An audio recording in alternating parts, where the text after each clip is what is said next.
जी, खबर शामिल करते हैं लाहौर से डॉल्फिन एहलकार कासिम के कत्ल का ड्रॉप सीन। मुलव्वस 4 मुल्ज़िमान गिरफ्तार।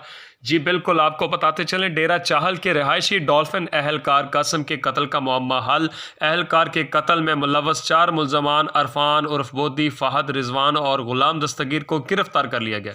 जी बिल्कुल, मुल्ज़िमान के खिलाफ थाना डिफेंस सी में कत्ल और इंसदाद दहशतगर्दी की दिफात के तहत मुकदमा दर्ज है। इंचार्ज इन्वेस्टिगेशन बाटापुर इंस्पेक्टर रियाज के मुताबिक मुल्ज़िमान ने कत्ल को डकैती का रंग देने की कोशिश की थी, लेकिन पुलिस तफ्तीश में यह बात सामने आई कि मुल्ज़िमान ने बाकायदा प्लानिंग करके ड्यूटी से वापसी पर मकतूल कासिम को देरीना रंजिश पर 9 फायर मारकर कत्ल किया।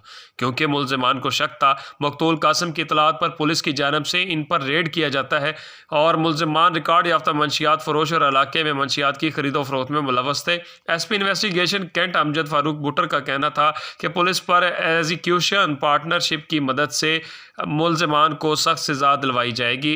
DIG इन्वेस्टिगेशन अतहर इस्माइल ने इंचार्ज इन्वेस्टिगेशन बाटापुर और इनकी टीम को शाबाश दी।